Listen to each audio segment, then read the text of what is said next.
cuman tidak sebesar dari yang disebutkan aplikasi, ternyata dananya tidak masuk.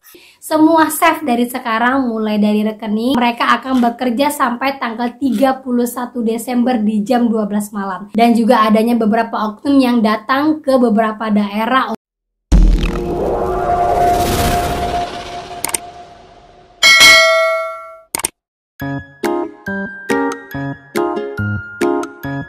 Halo, assalamualaikum warahmatullahi wabarakatuh. Ketemu lagi di channel saya, channel Desi Sutriani. Apa kabar teman-teman semuanya? Semoga pada hari ini semua dalam keadaan sehat walafiat. Dan buat teman-teman semuanya yang sekarang sedang liburan atau weekend, semoga semuanya dalam keadaan yang sehat-sehat walafiat juga. Dan yang sedang bekerja, semoga semuanya dapat menjalankan aktivitas dengan baik, agar kalian juga dapat hidup dengan baik juga. Oke teman-teman, kali ini saya akan membahas tentang teman saya yang baru-baru aja didatangin oleh DC lapangan yang langsung ke lokasi kerjanya. Oke, kali ini kita akan bahas, tapi buat teman-teman yang baru saja bergabung di channel saya, jangan lupa untuk klik tombol subscribe-nya, nyalakan notifikasi loncengnya agar terus terhubung dengan saya. Oke teman-teman, saya akan membahas tentang beberapa teman saya yang didatangin oleh DC dari aplikasi Jolo dan Kredivo. Nah, buat teman semua, Kredivo ini kayaknya sudah banyak banget dibahas oleh para konten kreator yang memang DC-nya barbar dan juga bunganya luar biasa. Dan Jolo ini juga kebetulan juga mulai barbar ya. Kalau saya rasa kemarin-kemarin itu DC-DC lapangannya nggak terlalu yang seaktif-aktif sekarang-sekarang ini. Jadi sekarang ini sudah mulai untuk turun-turun ke lapangan mendatangin para nasabah-nasabahnya. Kalau tidak ditemuin di rumah, mereka langsung ke tempat kerjanya. Itu dua aplikasi ini sudah terbukti datang ke tempat kerja ya teman-teman ya. Dan asal kalian tahu juga, di akhir tahun ini menjelang pergantian tahun ini, semua aplikasi pinjol akan mengejar target. Jadi DC-nya benar-benar dipekerjakan semaksimal mungkin untuk mendapatkan target yang mereka inginkan, yaitu menagih semua yang galbay-galbay. Jadi kalian harus hati-hati, semua save dari sekarang mulai dari rekening ya, rekening yang mungkin ada dananya, dan mulai juga untuk menguatkan mental kalian sebaik mungkin di akhir-akhir tahun ini. Wajar yang mereka akan bekerja sampai tanggal 31 Desember di jam 12 malam. Karena itu batas akhir dari penagihan untuk kejar target di tahun 2022 ini. Oke, buat teman-teman saya yang memang sekarang sedang dikejar-kejar DC karena sekarang galbay tidak bisa membayar untuk saat ini. Jadi buat kalian yang memang didatangin oleh DC-nya, kalian harus benar-benar perhatikan. Yang pertama kalian lakukan adalah coba untuk tetap tenang. Jika kalian memang didatangin DC di tempat kerjaan kalian, yang pertama kali kalian lakukan adalah cobalah untuk tenang. Jangan coba untuk membuat suasana lebih gaduh lagi. Karena DC-DC yang datang ke tempat kerja ini jarang yang membuat kegaduhan, karena otomatis mereka akan meminta izin kepada security dulu, lalu akan mencoba untuk menemui kalian. Itu pun kalau diberikan izin oleh security-nya. Kadang-kadang security-nya itu memberikan izin untuk bertemu dengan kalian di tempat security-nya aja, nggak sampai masuk ke lokasi tempat kalian kerja ataupun masuk ke dalam lobi perusahaan, itu juga jarang. Kalian harus tetap tenang, hadapi dengan kepala dingin. Jangan untuk coba memberontak ataupun jangan coba untuk memberikan alasan sehingga kalian tidak bisa mendatangi DC-nya. Kalau kalian tidak merespon kedatangan mereka, otomatis itu akan membuat mereka lebih bergejolak lagi. Jadi ingat, di akhir tahun ini pasti mereka akan mengejar target.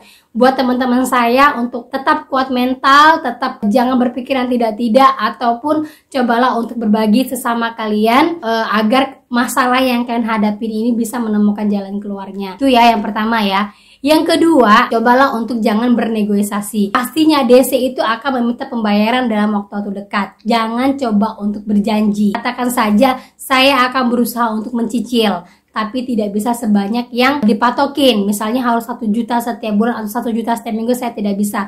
Tapi saya tidak bisa berjanji, yang pasti saya akan mencicil.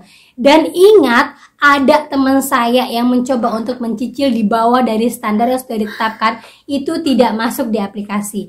Nah, kalian harus benar-benar perhatikan, jika kalian mau mencicil di bawah dari yang sudah ditentukan oleh DC ataupun aplikasi, coba untuk pastikan bahwa cicilan kalian itu akan masuk ke dalam aplikasi. Dan simpan semua bukti pembayaran kalian. Jangan dibuang untuk sewaktu-waktu jika DC datang tidak percaya bahwa kalian mencicil karena tidak masuk ke dalam aplikasinya mereka. Jadi ini salah satu contoh teman-teman ya dari aplikasi Dana Sayang. Ini kebetulan dikirimkan oleh teman saya. Jadi di sini dia sudah bayar dan melunasi dari semua hutang-hutangnya, tapi datanya tetap tidak dihapus. Dan teman saya juga sudah membayar pinjamannya itu, cuman tidak sebesar dari yang disebutkan aplikasi, ternyata dananya tidak masuk. Nah, ini salah satu modus yang sekarang banyak sekali terjadi di aplikasi pinjol.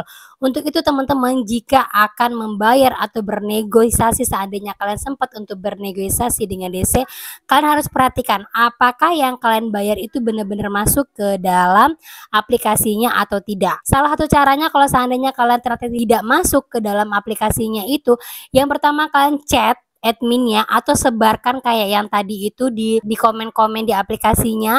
Terus yang kedua adalah simpan semua bukti pembayarannya sewaktu-waktu DC datang atau kalian akan melunasi dari pinjaman kalian. Gitu teman-teman ya. Nah, itu dia ya, dua hal yang benar-benar harus kalian perhatikan jika DC datang ke tempat kalian. Biasanya mereka tidak akan arogan datang ke tempat kalian. Jadi jangan ketakutan. Bedakan antara mengancam dan untuk pemberitahuan. Jadi banyak sekali teman-teman saya yang coba DM ke saya, Mbak, lihat Mbak, ini DC-nya coba untuk memberikan SMS lagi, katanya mau datang, katanya juga mau begini, katanya juga mau begitu.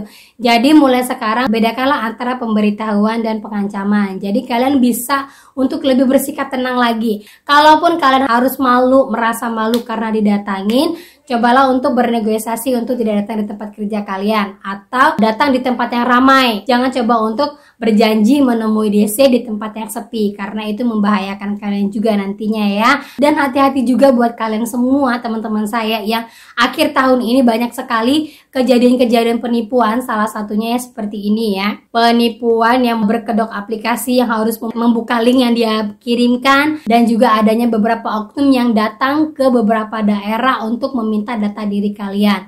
Kalian wajib memilah informasi-informasi karena di akhir tahun ini banyak juga orang melakukan penipuan untuk menyelamatkan diri mereka masing-masing. Jadi kan harus hati-hati ya. Jangan sampai kita sudah susah, kita juga dibuat susah. Dan buat teman-teman semuanya, saya buka sharing di IG saya gratis tanpa ada pembayaran apapun. Tapi saya mohon maaf kalaupun seandainya saya tidak begitu langsung respon cepat. Tapi pasti akan saya balas apa-apa yang mungkin bisa saya berikan untuk kalian. Gitu teman-teman ya. Buat teman-teman semuanya, saya pastikan lagi untuk berhati-hati menjelang akhir tahun 2022 ini. Pasti akan banyak kejadian-kejadian. Kalian harus benar-benar bisa memilih seandainya pun kalian sedang dalam kondisi yang tidak baik. Harus benar-benar bisa memilih dan benar-benar bijak. Gitu teman-teman ya. Oke, itu saja yang bisa saya sampaikan. Semoga bermanfaat buat kalian. Akhir kata saya ucapkan Assalamualaikum warahmatullahi wabarakatuh.